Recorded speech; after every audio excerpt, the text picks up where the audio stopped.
Hi అండి. లైఫ్‌లో ఒక్కొక్కసారి మనం మనకి తెలియకుండానే సైడ్ లైన్ చేయబడుతూ ఉంటాం. అట్లాంటప్పుడు ఏం చేయాలి? ఒక ఇద్దరు స్నేహితులు ఉంటారు.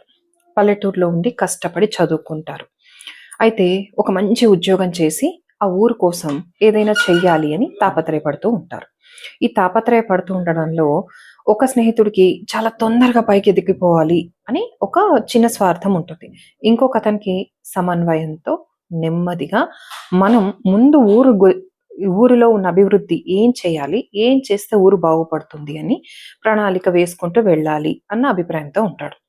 ఈ తొందరగా ఎదగాలి అని అతను ఆ ఊరి పంచాయత్ ఎలక్షన్‌లో కావాల్సిన లంచాలిచ్చి అతను నామినేట్ చేయబడతాడు.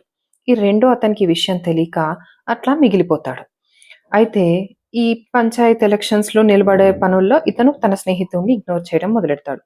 ఆ స్నేహితుడికి అర్థమైపోతుంది. ఇంక నేను వీళ్ళకి అక్కర్లేదు. నేనిక్కడ ఉండి ప్రయోజనం లేదు. నా మర్యాదైనా నేను కాపాడుకోవాలి అని చెప్పి అతను తనకున్న క్వాలిఫికేషన్ తగ్గ జాబ్స్ అన్నీ అప్లై చేస్తాడు. అనుకోకుండా అతనికి ఇరిగేషన్ డిపార్ట్మెంట్‌లో ఒక మంచి పోస్ట్ వస్తుంది.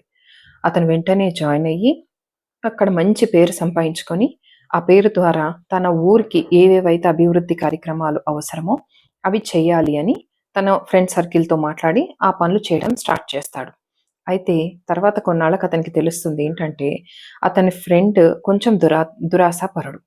అతనికి ఎదగాలి అన్న తొందరలో స్నేహితుడు ఏమైపోయినా పర్లేదు. నేను ముందు ఎదగాలి అన్న తాపత్రయంలో అతనెంత దూరమైనా వెళ్తాడు అని.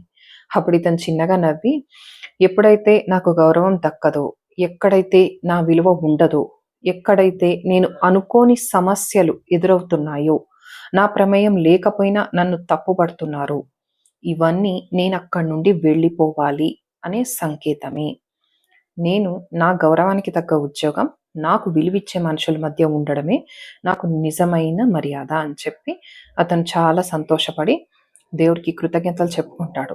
ఎక్కడైతే నేను నలుగురితో మంచిగా ఉంటానో, ఎక్కడైతే నలుగురు నాతో మంచిగా ఉంటారో, అక్కడ నేను సంతోషంగా నా క్వాలిఫికేషన్ తగ్గ జాబ్ చేయడంలోనే నిజమైన తృప్తి అని చెప్పి అప్పటినుంచి స్నేహం చేసే చోటైనా, మిగతా వాళ్ళతో కలిసి ఒక మాటైనా చాలా ఆలోచించి మాట్లాడతాడు. Thank you.